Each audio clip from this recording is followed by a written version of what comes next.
بسم اللہ الرحمن الرحیم۔ پارہ نمبر 28 کا خلاصہ پیش خدمت ہے۔ اس پارہ نمبر 28 میں اللہ رب العزت نے جو مضامین ارشاد فرمائے ہیں اختصار کے ساتھ ان کا کچھ تذکرہ کیا جاتا ہے۔ جو سورت شروع ہو رہی ہے یہ سورت ہے، اس کا نام المجادلہ اور مجادلہ جدل سے ہے، جدال۔ اس کا مطلب ہوتا ہے کسی بات پر بحث کرنا، جھگڑا کرنے کے معنی میں بھی آتا ہے اور بحث کے معنی میں بھی آتا ہے، اور یہاں بحث کے معنی میں ہے۔ اور اس کا نام المجادلہ اس نسبت سے ہے کہ ایک خاتون ہیں حضرت خولہ بنت ثعلبہ، انہوں نے نبی کریم صلی اللہ علیہ وسلم سے ایک معاملے پر بحث کی تھی۔ اللہ رب العزت نے اس بحث کو چونکہ یہاں بیان فرمایا ہے، اسی لیے اس نسبت سے اس کا نام المجادلہ ہے۔ دیکھیے پہلی آیت ہے قد سمع اللہ قول التی تجادلک، یہ تجادلک وہی مجادلہ ہے۔ وتشتکی الی اللہ، ہوا یہ تھا کہ حضرت خولہ بنت ثعلبہ ایک خاتون ہیں اور صحابیہ ہیں، بڑی عمر کی خاتون ہیں۔ ان کے خاوند نے انہیں ایسے الفاظ کہے کہ عرب کے معاشرے میں اس سے قطعی طلاق مراد ہوتی تھی۔ زہار کہا جاتا ہے اس کو، زہار کرنا اپنی بیوی سے، یعنی بیوی کو اپنی ماں سے ایک طرح سے تشبیہ دینا۔ تو اہل عرب کے ہاں یہ تھا کہ اگر کسی نے زہار کیا اور بیوی کو ماں سے تشبیہ دی تو یہ تو حرام ہو گئی، بالکل حرام، قطعی حرام۔ اور اس میں یہ تھا کہ اگر ویسے کوئی طلاق کے الفاظ کہے تو شاید کہیں رجوع کی گنجائش بنتی ہو، اس میں تو قطعی اور ابدی کبھی کوئی رجوع کی گنجائش نہیں۔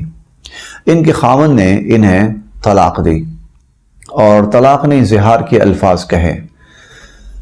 یہ حضور علیہ الصلوۃ والسلام کے پاس آئیں، آ کر انہوں نے سارا واقعہ بیان فرمایا۔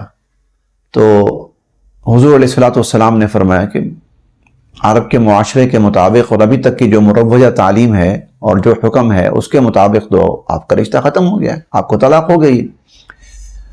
تو وہ کہنے لگی کہ اللہ کے نبی بتائیے نا، میں بڑھاپے کے اندر بوڑھی عورت تو میں کہاں جاؤں گی اس عمر کے اندر، اگر خاوند مجھے چھوڑ دیتا ہے اور مجھے طلاق ہو جاتی ہے۔ تو حضور علیہ الصلوۃ والسلام نے فرمایا کہ اب میں مزید کیا کہہ سکتا ہوں، ابھی تک اللہ تعالیٰ کی طرف سے مزید کوئی اس بارے میں حکم نازل نہیں ہوا۔ وہ کہنے لگی ظاہر ہے بڑا جو انسان بڑی عمر میں ہو جاتا ہے تو تھوڑا سا کہیں چڑچڑا پن بھی آ جاتا ہے۔ اس پر وہ حضور علیہ الصلوۃ والسلام سے بحث کرنے لگیں، اچھا صبح و شام ویسے تو بڑی وحی آپ پہ نازل ہوتی ہے، میری باری آئی تو وحی کوئی نہیں ہے۔ تو اس طرح الفاظ وہ کہہ رہی تھی، اور پھر بالآخر اس نے آسمان کی طرف رخ کیا اور کہنے لگی کہ اللہ، میں آپ ہی کے حضور اپنا شکوہ اور اپنی شکایت پیش کرتی ہوں، میرا مسئلہ حل فرمائیے۔ یہاں پر جو چیز بیان کرنی ہے نا، وہ حکم بیان نہیں کرنا، وہ تو آپ تفصیل سے خود پڑھ لیجئے۔ یہاں پر اس عورت کا جو اللہ کے سامنے اپنے آپ کو پیش کرنا تھا نا، وہ اللہ کو پسند آیا، اتنا پسند آیا کہ ابھی یہ گفتگو چل رہی ہے حضور علیہ الصلوۃ والسلام اور حضرت خولہ بنت ثعلبہ کے درمیان۔ اللہ کی طرف سے حضور علیہ الصلوۃ والسلام پہ وحی نازل ہونا شروع ہو گئی۔ قد سمع اللہ قول التی تجادلک فی زوجہا، یہ عورت جو اپنے خاوند کے بارے میں آپ سے بحث کر رہی ہے،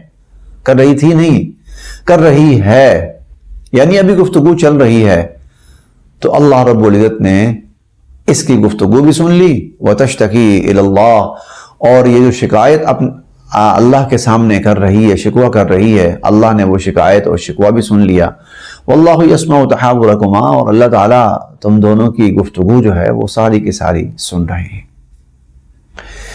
اب دیکھیے میرے لیے اور آپ کے لیے یہاں ایک بہت توجہ طلب جو بات ہے وہ کیا ہے، ہم جب آپس میں کہیں بات چیت کر رہے ہوتے ہیں نا، دو افراد، تو اللہ رب العزت ہماری بات سن رہے ہوتے ہیں، ایک ایک لفظ سن رہے ہوتے ہیں۔ اسی لیے یہ ساتھ ہی اگلے رکوع میں اللہ تعالیٰ فرماتے ہیں ما یکون من نجوی ثلاثہ الا هو رابعہم، 3 آدمی ایک دوسرے کے کان سے کان جوڑ کر خسر پھسر کر رہے ہوتے ہیں نا، سرگوشی میں بات کر رہے ہوتے ہیں، الا هو رابعہم، چوتھا اللہ وہاں موجود ہوتا ہے۔ اور ولا خمسۃ الا هو سادسهم، 5 آپس میں ایک دوسرے سے سرگوشیاں کر رہے ہو نا سر جوڑ کر، الا هو سادسهم، چھٹا اللہ ہوتا ہے، ولا ادنى من ذلك ولا اکثر الا هو معهم، اس سے کم ہو اس سے زیادہ ہو، اللہ ہر جگہ موجود ہوتا ہے۔ سو ہم اپنا جو بھی معاملہ ہو، ہماری جو بھی گفتگو ہو، ہمارا جو بھی معاملہ آپس میں ہو، اس میں بہت احتیاط کے ساتھ چلنا چاہیے اس دنیا میں، کیونکہ قدم قدم ہم اللہ کی نظروں میں ہیں، اللہ کی حفاظت میں ہیں، اور اللہ ہماری حرکتوں کو دیکھ بھی رہے ہیں اور ہماری باتوں کو سن بھی رہے ہیں۔ واللہ یسمع تحاورکما، اللہ تم دونوں کی جو گفتگو ہے نا وہ سن رہے ہیں۔ اسی وقت وحی نازل ہونا شروع ہوئی، اور پھر یہ بھی ہے کہ بندہ سچے دل سے اللہ کی طرف جب رجوع ہونا اور متوجہ ہو تو اللہ پاک بڑی جلدی جواب بھی دیتے ہیں اور مشکل کو حل بھی فرماتے ہیں۔ اس پارے کے مضامین میں سے ایک مضمون وہ سورۃ الحشر ہے، اور سورہ الحشر کے اندر یہود کا ایک قبیلہ بنو نذیر جو تھا اس کی جلا وطنی کا تذکرہ ہے کہ حضور صلی اللہ علیہ وسلم نے ان کو مدینہ سے نکالا۔ یہود یہاں پر صدیوں سے آباد تھے اور ان کے پنجے بڑے مضبوط تھے اور ان کے پاؤں بڑی مضبوطی سے جمے ہوئے تھے، ان کا اثر رسوخ بڑا تھا، اور انہوں نے معاشی اور حفاظتی دونوں اعتبار سے اتنا مضبوط نیٹ ورک قائم کیا ہوا تھا کہ ان کا اپنا دعویٰ یہ تھا۔ یہ سورہ حشر کے اندر اللہ تعالیٰ فرماتے ہیں کہ وَظَنُّوا أَنَّهُمْ مَانِعَتُهُمْ حُصُونُهُمْ مِنَ اللَّهِ، ان کا اپنا دعویٰ یہ تھا کہ ہمارا جو سیکیورٹی سسٹم ہے اور حفاظتی نظام ہے اس کو تو اللہ بھی کچھ نہیں کر سکتا، اللہ بھی ہمارے مقابلے پہ آئے گا تو اللہ بھی ہمیں ہمارے اس حفاظتی حصار سے نہیں نکال سکتا۔ اللہ رب العزت نے وہ حفاظتی حصار توڑا، اللہ رب العزت نے مسلمانوں کو ان یہود پر فتح عطا فرمائی، حضور صلی اللہ علیہ وسلم نے ان یہود کو مدینہ منورہ سے نکالا، پورے کے پورے قبیلے کو حضور صلی اللہ علیہ وسلم نے وہاں سے نکالا، اور جب نکالا تو اللہ تعالیٰ فرماتے ہیں کہ ان کی حفاظتی طاقتیں، حفاظتی حصار، ان کی سیکیورٹی، ان کے قلعے ان کے کسی کام نہیں آ سکے۔ یہ منظر 1400 سال پہلے کا ہے، لیکن انتہائی حیران کن بات یہ ہے، انتہائی عجیب بات یہ ہے، 1400 سال کے بعد اللہ رب العزت نے ایک دفعہ پھر یہ منظر دکھایا۔ ابھی یہ پچھلے سال کی بات ہے کہ جب فلسطینی مجاہدین نے اسرائیل پر یعنی یہود پر حملہ کیا تھا، اور یہ وہ وقت تھا کہ جب یہود پوری دنیا کو یہ باور کرا رہا تھا کہ دنیا کا جدید ترین حفاظتی نظام جو ہے وہ میرے پاس ہے، دنیا کا جدید ترین دفاعی نظام وہ ہمارے پاس ہے۔ چنانچہ کوئی 2-4 نہیں، اربوں ڈالرز کے معاہدے ہو رہے تھے دنیا کے ساتھ کہ جدید ترین حفاظتی نظام وہ ہمارے پاس ہے۔ چند نہتے مسلمان، اللہ رب العزت نے وہی منظر دوبارہ دکھایا، وہ اٹھے اور انہوں نے اس اتنے حفاظتی حصار اور نظام کو وہ مکڑی کے جالے کی طرح اٹھا کے پھینک دیا۔ وَتِلْكَ الْأَيَّامُ نُدَاوِلُهَا بَيْنَ النَّاسِ، اللہ انسانوں کو یہ دن دکھاتے ہوتے ہیں۔ 1400 سال پہلے بھی یہی منظر ہوا تھا، 1400 سال بعد بھی یہ منظر۔ چڑیا پر نہیں مار سکتی، یہ دعوے کرنے والے وہ منہ چھپاتے پھر رہے تھے جب چند نہتے مسلمانوں نے، سرپھرے مسلمانوں نے، سرفروش مسلمانوں نے اور مجاہدین نے یہود کے اس سارے حفاظتی نظام کو توڑ پھوڑ کر تہس نہس کر کے رکھ دیا۔ اسی طرح اس پارے کے اندر اسلام کے نظام معیشت کی ایک بہت بڑی بنیاد بیان ہوئی ہے۔ اسلام کا نظام معیشت کیا ہے؟ اور نظام معیشت یہ ہے کہ یہ جو مال ہے، سرمایہ ہے، یہ پورے معاشرے میں سرکولیٹ کرنا چاہیے، اس کے فوائد اور اس کے اثرات ہر شخص تک پہنچنے چاہیے۔ چنانچہ اللہ رب العزت نے اس لیے زکوٰۃ کا نظام قائم کیا کہ جن کے پاس تو ہے وہ نکالیں اور نکال کر غربا میں تقسیم کریں۔ صدقات کی تلقین کی اور عطیات اور صدقات اور سخاوت، تاکہ جن کے پاس ہے وہ اپنا مال نکالیں اور غربا کو دیں۔ بیت المال قائم کیا، اس لیے قائم کیا کہ جو غریب نادار لوگ ہیں وہ مستفید ہوں اور ان کا چولہا بھی جلتا رہے۔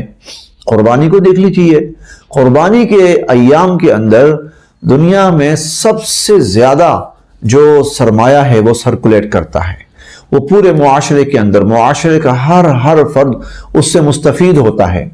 اللہ رب العزت نے یہاں پر سورہ الحشر کے اندر اسلامی نظام معیشت کی یہ خوبی بیان فرمائی کہ کئی لا یکون دولتم بین الاغنیاء منکم، کہ جو مال ہے وہ چند ہاتھوں کے اندر منجمد اور مرتکز ہو کر نہیں رہنا چاہیے، بلکہ وہ پورے معاشرے کے اندر سرکولیٹ کرنا چاہیے۔ یوں سمجھیے کہ اسلام کی تعلیم کے مطابق معیشت کو، مال کو اور سرمایہ کو معاشرے کے اندر وہی حیثیت حاصل ہے جو انسانی جسم کے اندر خون کو حاصل ہے۔ خون پوری باڈی کے اندر سرکولیٹ کرتا رہے تو اس سے انسان بالکل ٹھیک رہتا ہے، باڈی بالکل صحیح رہتی ہے، سلامت رہتی ہے، سارے اعضاء صحیح کام کرتے رہتے ہیں۔ لیکن اگر خدا نخواستہ یہ خون جسم کے کسی ایک حصے کے اندر جمنا شروع ہو جائے اور رکنا شروع ہو جائے تو اس کا نتیجہ بدترین بیماریاں بھی ہیں اور موت بھی ہے۔ اسی طرح جب مال معاشرے کے اندر چلتا ہے، پھیلتا ہے، سرکولیٹ کرتا ہے تو پھر اس سے معاشرے کے تمام افراد مستفید ہوتے ہیں اور معاشرہ بالکل صحیح معنوں میں قائم دائم رہتا ہے۔ لیکن خدا نخواستہ اگر یہ جو مال ہے یہ معاشرے کے چند افراد کے ہاتھوں میں مرتکز ہو کر رہ جائے تو پھر معاشرے کے اندر بدترین خرابیاں پیدا ہوتی ہیں، جس کی ایک بہت بڑی مثال آج ہم دنیا کے اندر دیکھ رہے ہیں۔ چند افراد وہ تو ٹاپ 10 کے ٹائٹل لے کر بیٹھے ہوئے ہیں کہ دنیا کا مال اور ہم نے اکٹھا کرنا ہے اور دنیا کی معیشت پر ہمارا قبضہ ہو اور وسائل ہمارے ہاتھ میں ہوں۔ اس کا نتیجہ دنیا کے اندر بہت ہی زیادہ غیر منصفانہ تقسیم، معاشی تقسیم وہ جنم لے چکی ہے۔ اسی طرح اس پارے کے مضامین میں سے یہ سورہ الممتحنہ ہے، اور سورہ الممتحنہ میں اللہ رب العزت ایمان والوں کو حضرت ابراہیم علیہ السلام کے اسوہ حسنہ کی تلقین کر رہے ہیں۔ اور اس پارے کے پہلے رکوع میں، اس سورت کے پہلے رکوع میں 2 جگہ یہ تلقین کی ہے۔ اصل میں ہوا اس طرح سے تھا کہ ایک صحابی نے فتح مکہ کے موقع پر کفار کو وہ اطلاع پہنچانے کی کوشش کی جو مسلمانوں کی جنگی حکمت عملی سے متعلق تھی۔ دوسرے لفظوں میں جنگی راز فاش ہوا۔ حضرت حاطب بن ابی بلتہ رضی اللہ تعالیٰ عنہ صحابی ہیں۔ اپنی جانب میں انہوں نے یہ نیکی اس لیے کرنے کی کوشش کی، کفار کے ساتھ نیکی اور بھلائی کرنے کی کوشش کی، ورنہ تو یہ تو گناہ تھا، غلط تھا۔ لیکن اپنی دانش میں انہوں نے یہ بھلائی اس لیے کرنے کی کوشش کی کہ شاید میرے اس احسان کو مد نظر رکھتے ہوئے مشرکین وہ میرے گھر والوں کو کچھ نہ کہیں، میری فیملی، میرے بیوی بچے، میرے بہن بھائی یا اور لوگ جو ہیں وہ محفوظ رہیں۔ اللہ رب العزت نے اس سارے واقعے کو ظاہر بھی فرمایا، اور وہ خاتون جس کو خط دیا گیا اور وہ خط لے کے جا رہی تھی برآمد بھی ہو گیا، اور یہ بات دشمن اور کفار تک نہیں پہنچ پائی، لیکن حضور علیہ السلام کو بذریعہ وحی اللہ نے بتا دی۔ تو پھر یہاں اللہ تعالیٰ نے وہ منظر بیان فرما کر ابراہیم علیہ السلام کا اسوہ حسنہ مسلمانوں کے سامنے رکھا اور فرمایا قد کانت لکم اسوۃ حسنۃ فی ابراہیم والذین معہ۔ ابراہیم علیہ السلام اور ان کے ساتھی جو ہیں ان کی زندگی کے اندر اور ان کے طرز عمل میں تمہارے لیے بہترین مثال اور نمونہ موجود ہے۔ حضرت ابراہیم علیہ السلام کی مثال کیا تھی؟ اللہ کے دین کا جب معاملہ آیا اور ماں باپ دین قبول کرنے کو تیار نہیں ہوئے، ماں باپ کو چھوڑ دیا، اہل علاقہ کو چھوڑ دیا، گھر بار کو چھوڑ دیا اور اپنا ملک سب چھوڑ دیا۔ انی مہاجر الی ربی، فرمایا میں ہجرت کر کے یہاں سے جا رہا ہوں، سب چھوڑ دیا، سب قربان کر دیا۔ جب اللہ کا دین آیا، اللہ کے دین کی بات آئی، اللہ کے حکم کی بات آئی، تو پھر انہوں نے اللہ کے دین اور اللہ کے حکم کو ترجیح دی، اپنے گھر والوں کو ترجیح نہیں دی۔ تو اللہ تعالیٰ نے دو جگہ پر یہاں پر قد کان لکم اسوۃ اور لقد کان لکم فیہم اسوۃ، دو جگہ ابراہیم علیہ السلام کی اسوہ حسنہ اس کو بیان کر کے پیغام یہ دیا مجھے بھی اور آپ کو بھی، جب اللہ کا دین آئے تو پھر کوئی بہن بھائی درمیان میں رکاوٹ نہیں بننا چاہیے، کوئی بیوی بچے، کوئی ماں باپ، کوئی رشتہ دار، یہ رکاوٹ نہیں بننے چاہیے۔ اسی طرح اس سورہ ممتحنہ کے بعد ایک سورت سورہ الصف، اس سورہ الصف کے اندر سیدنا حضرت عیسیٰ علیہ السلام کا تذکرہ ہے، اور سیدنا حضرت عیسیٰ علیہ السلام نے رسول اللہ صلی اللہ علیہ وسلم کے بارے میں جو بشارت دی تھی، تو آپ کے نام نامی کے ساتھ اس بشارت کا یہاں پر تذکرہ ہوا۔ چنانچہ اللہ تعالیٰ وہ اقوال نقل فرماتے ہیں کہ حضرت عیسیٰ علیہ السلام کہنے لگے یا بنی اسرائیل، اے بنی اسرائیل، انی رسول اللہ الیکم مصدقا لما بین یدی من التورات، کہ میں تمہارے پاس اللہ کا رسول بن کے آیا ہوں، اور تمہارے پاس جو تورات موجود ہے میں اس کی تائید و تصدیق کرتا ہوں، اور ومبشراً، اور اس کے ساتھ ساتھ میں خوشخبری سنانے والا بن کر آیا ہوں، برسول، ایک ایسے رسول کی، یأتی من بعدی، جو میرے بعد آئیں گے، اسمہ احمد، اور ان کا نام ہوگا احمد صلی اللہ علیہ وسلم، صلی اللہ علیہ وسلم، صلی اللہ علیہ وسلم، تو ان کا یہ نام ہوگا۔ اللہ رب العزت نے اس سورہ مبارکہ میں حضرت عیسیٰ علیہ السلام کی وہ جو بشارت اور خوشخبری ہے حضور علیہ السلام کے لیے اور نام لے کر ہے، اس کا یہاں پر تذکرہ فرمایا۔ اسی طرح اس پارے کے مضامین میں سے 28ویں پارے کے مضامین میں سے چھوٹی چھوٹی صورتیں ہیں، تو ایک صورت ہے سورہ الجمعہ۔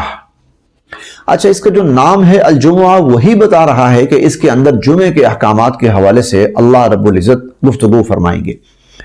تو جمعے کے حوالے سے تو گفتگو ہے، لیکن اس سے پہلے اللہ رب العزت نے تمہیدی طور پر ایک اور تفصیلی گفتگو فرمائی ہے، اور وہ یہ کہ اللہ رب العزت نے یہود کو تورات عطا فرمائی، لیکن انہوں نے کیا کیا؟ انہوں نے تورات کو پڑھنا، تورات کو سمجھنا، تورات سے رہنمائی حاصل کرنا اور تورات پہ عمل کرنا چھوڑ دیا۔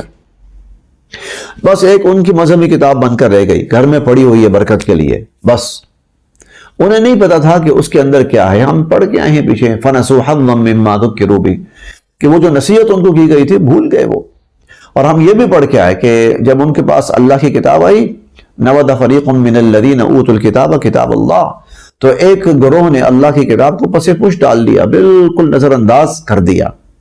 تو اللہ تعالیٰ نے ان کی مثال بیان فرمائی، فرمایا مَثَلُ الَّذِينَ حُمِّلُوا التَّوْرَاةَ ثُمَّ لَمْ يَحْمِلُوهَا كَمَثَلِ الْحِمَارِ، یہ جن کو تورات دی گئی لیکن انہوں نے تورات کو نہیں اپنایا، تو ان کی مثال ایسے ہی ہے جیسے گدھا، يَحْمِلُ أَسْفَارًا، اور اس کے اوپر بوجھ لدا ہوا ہے کتابوں کا۔ تو بس یہ گدھے ہیں اور تورات ان کے اوپر پڑی ہے، بس جس طرح گدھا اس علم سے اور اس کتاب سے کوئی فائدہ حاصل نہیں کر سکتا، اس کا علم اس گدھے کے لیے بیکار ہے، ان کی مثال بھی ایسی، یہ بھی گدھے بن گئے ہیں کہ تورات بس گھر میں رکھ لی ہے، سر پہ اٹھا لی ہے، نہ اس کو پڑھنے کے لیے تیار، نہ اس کو سمجھنے کے لیے تیار، نہ اس پر عمل کرنے کے لیے تیار۔ پھر اس پس منظر کے ساتھ ساتھ حضور صلی اللہ علیہ وسلم کے 4 فرائض بیان فرمائے، 4 ذمہ داریاں حضور علیہ السلام کی، جس کو آپ کے فرائض منصبی بھی کہا جاتا ہے، آپ کی نبوت کے فرائض منصبی۔ اور وہ فرائض منصبی یہ ہے کہ یتلو علیہم آیات ہی، کہ آپ لوگوں کے سامنے اللہ کی آیات کی تلاوت کریں، اور وَيُزَكِّيهِمْ، لوگوں کا تزکیہ کریں، وَيُعَلِّمُهُمُ الْكِتَابَ، اور لوگوں کو کتاب کی تعلیم دیں، وَالْحِكْمَةَ، اور حکمت کی تعلیم دیں۔ یہ 4 چیزیں ہیں، کتاب اللہ کی تلاوت، تزکیہ، کتاب اللہ کی تعلیم اور حکمت کی تعلیم۔ یہ 2 چیزیں بیان کر کے تورات یہود کو کتاب ملی، انہوں نے نظر انداز کیا، آپ کو کتاب دی، لوگوں کو پڑھ کر سنائیں، لوگوں کو تعلیم دیں، ساتھ ہی آگے جمعے کا بیان آ گیا۔ اب جمعے کا بیان یہاں کیا سبق اور پیغام دے رہا ہے اور کیا لنک ہے؟ وہ یہ کہ جمعہ جو ہے مسلمانوں کے جمع ہونے کا دن ہے، اور اس دن لوگ اپنے اپنے علاقوں کی مساجد کے اندر جمع ہوتے ہیں اور اکٹھے ہوتے ہیں، اور ان کے سامنے اسلام کی تعلیمات کچھ نہ کچھ بیان کی جاتی ہیں اور پیش کی جاتی ہیں۔ لہٰذا جب جمعے کا دن ہو اور پورے ملک کے اندر اور پوری اسلامی ریاستوں کے اندر مسلمان نماز جمعہ کے لیے مسجد میں آئیں، تو جو جمعہ پڑھانے والے ہوں، خطیب صاحب ہوں، تو وہ ان کے سامنے اللہ کا قرآن پیش کریں۔ اللہ کے قرآن سے، اللہ کی کتاب سے ان کی رہنمائی کریں اور ان کو ہدایت دیں، تاکہ ان کا معاملہ یہود والا نہ بنے کہ بس گھر میں کتاب پڑی ہوئی ہے، اوپر الماریوں کے اندر مقدس جگہ پر پڑی ہوئی ہے، بس ہمیں نہیں پتا اس کے اندر کیا ہے یا کیا نہیں ہے۔ نہیں، مسلمان ایسا نہ کریں، بلکہ مسلمان جمعے والے دن جب جمع ہو، اور پھر یہ بھی فرمایا ساتھ اہتمام سے جمع ہو، اس کے لیے خاص اہتمام کریں۔ چنانچہ فرمایا اذا نودی للصلاة من یوم الجمعہ، جب جمعے کی اذان دی جائے تو فسعوا الی ذکر اللہ وذروا البیع، اب جتنے تمہارے دنیاوی معاملات ہیں سب چھوڑ دو، اور کیا کرو، چلو نکلو کوشش کر کے، اور جلدی پہنچو اللہ کے ذکر کی طرف، یعنی نماز جمعہ کی طرف جلدی نکلو۔ تو گویا اب دنیا کے سارے معاملات چھوڑ دو اور چھوڑ کے جمعے کی طرف آؤ۔ جب جمعے کی طرف آؤ تو آگے سے ان کو اللہ کا قرآن سنایا جائے اور قرآنی تعلیمات سے روشناس کرایا جائے اور اللہ کا پیغام ان تک پہنچایا جائے۔ اسی طرح اس 28ویں پارے کے مضامین میں سے ایک اہم مضمون ہے، اور یہ صورت ہے پوری الطلاق کے نام سے۔ طلاق وہ عمل کہ جس سے میاں بیوی کا رشتہ اور تعلق ختم ہو جاتا ہے۔ اللہ رب العزت نے اس سورہ مبارکہ میں طلاق اور طلاق کے بعد کے احکامات کو تفصیلاً بیان فرمایا ہے، اور اس میں جو ایک بات اللہ رب العزت نے جس پر کافی زور دیا ہے اور تاکیداً بیان کیا ہے، وہ یہ ہے کہ جب کوئی شخص کسی عورت کو طلاق دینے لگے تو اس چیز کو مد نظر رکھے کہ اس سے عورت کی جو عدت ہے وہ متاثر نہ ہو، اور اس کی عدت کو مد نظر رکھ کر طلاق دینی چاہیے۔ اس کا کیا مطلب ہے کہ عدت کو مد نظر رکھ کر؟ دیکھیں، اسلام کے نقطہ نظر سے عورت کی جو عدت ہے وہ یہ ہے کہ جب 3 دفعہ عورت کو جو ماہانہ ایام ہیں وہ آئیں اور گزر جائیں تو عدت پوری ہو جاتی ہے۔ احتیاطاً اس کے لیے کوئی 3 ماہ کا تذکرہ بھی کیا جاتا ہے، اور بعض صورتوں میں یہ 3 ماہ بھی ہے۔ اگر کسی خاتون کو ایام کا آنا بند ہو چکا ہے، آتے ہی نہیں ہیں، یا کچھ اس قسم کی صورتحال ہے، تو اس کے لیے واقعتاً 3 ماہ ہی ہے۔ لیکن جو خاتون صحت مند ہے اور وہ ان مراحل سے گزر رہی ہے تو اس کے لیے جو عدت ہے وہ 3 ایام ہیں، یہ والے جو ماہانہ ایام ہوتے ہیں یہ 3 ہیں۔ تو اس کا اللہ تعالیٰ فرماتے ہیں کہ جب عورت کو طلاق دو تو پھر اس حیثیت سے اور اس لحاظ سے دو کہ بس اس کے صرف 3 ہی اس طرح کے ایام بنے، 3 دفعہ اس کو یہ ایام آ جائیں۔ اس کے لیے ضروری ہے کہ جب عورت پاکی کی حالت میں ہے اس وقت اس کو طلاق دی جائے۔ جب پاکی کی حالت کے اندر ہے تو پہلا مرحلہ آئے گا، پھر دوسرا آئے گا، پھر تیسرا آئے گا۔ اس سے یہ ہوگا کہ عورت کی جو عدت ہے وہ جلد از جلد مکمل ہو جائے گی۔ لیکن اگر کوئی شخص ان ناپاکی کے ایام میں عورت کو طلاق دیتا ہے، اس کا نقصان کیا ہوگا؟ پہلی دفعہ پاکی کے ایام آئیں گے، گزریں گے، پھر اس کے بعد وہ ایام آئیں گے۔ اب وہ پہلا مرحلہ شروع ہو رہا ہے، 3 مراحل ہونے، پہلا مرحلہ، تو اس سے عورت کی جو عدت ہے وہ طویل ہو جائے گی۔ اس لیے اللہ رب العزت یہاں پر یہ ایک تلقین فرما رہے ہیں کہ جب عورت کو طلاق دو تو اس کی عدت کو مد نظر رکھ کر۔ اس سے ایک بات ہمیں اور بھی سمجھ میں آتی ہے، اور وہ یہ ہے کہ طلاق جو ہے وہ اندھا دھند نہیں دینی چاہیے، بس جذبات میں آ گیا طلاق دے دی، غصے میں آ گیا طلاق دے دی، نہیں، بلکہ طلاق تو ایسا عمل ہے جس کو سوچ سمجھ کر اور وقت کے کو مد نظر رکھ کر دینا چاہیے۔ اگر اس ترتیب کو ہم سامنے رکھ لیں تو ہمارے معاشرے میں شاید 90% جو طلاقیں ہو رہی ہیں وہ ختم ہو جائے سلسلہ، کیونکہ جذبات میں آ کر دے دیجیے، اب کیا کروں، غصے میں آ کر دے دیجیے، اب کیا کروں۔ تو اللہ رب العزت نے بڑی حکمت کے ساتھ ہمیں یہ بات سمجھائی ہے، اور اس حکمت کا فائدہ ایک یہ ہے کہ طلاق کا جو کی شرح ہے وہ خود بخود کم ہو جائے گی اور طلاق کی نوبت ختم ہو جائے گی۔ اسی طرح اس 28ویں پارے کے مضامین میں سے ایک مضمون سورت ہے سورہ التحریم۔ التحریم کا مطلب ہے تحریم حرام قرار دینا، حرام قرار دینا۔ اس کا نام التحریم اس لیے ہے کہ اس کی ابتدائی آیات میں رسول اللہ صلی اللہ علیہ وسلم کی ایک قسم کا ذکر ہے، اور اس میں آپ نے ایک حلال چیز کو اپنے اوپر حرام کر لیا تھا۔ اختصار کے ساتھ اس واقعے کا تذکرہ کچھ یوں ہے کہ ایک موقع پر حضور علیہ الصلوۃ والسلام نے قسم کھائی، اللہ کی قسم، کہ آئندہ میں یہ فلاں چیز استعمال نہیں کروں گا۔ جب اللہ کی قسم کھا کر کسی چیز سے بچنے کا تذکرہ ہو کہ میں یہ چیز نہیں لوں گا، آئندہ میں یہ چیز استعمال نہیں کروں گا، اور اللہ کی قسم کھائی جائے، تو پھر وہ صرف احتیاط نہیں رہتی بلکہ وہ تو حلال اور حرام کا معاملہ بن جاتا ہے۔ اب اس شخص کے لیے یہ چیز استعمال کرنا جائز ہی نہ رہا بلکہ حرام ہو گیا اس پر، کیونکہ اس نے اللہ کی قسم کھائی ہے اس کے اوپر۔ ایک ہے ویسے کہنا کہ آئندہ سے میں یہ چیز نہیں کھاؤں گا، اس کا حکم اور ہے۔ ایک یہ ہے کہ اللہ کی قسم آئندہ سے میں یہ چیز نہیں کھاؤں گا، اس کا حکم اور ہے۔ اب یہ چیز حرام ہو گئی ہے۔ حضور علیہ الصلوۃ والسلام نے شہد کے بارے میں یہ قسم کھائی کہ اللہ کی قسم آئندہ میں شہد نہیں کھاؤں گا، گویا آپ نے شہد کو اپنے اوپر حرام کر لیا۔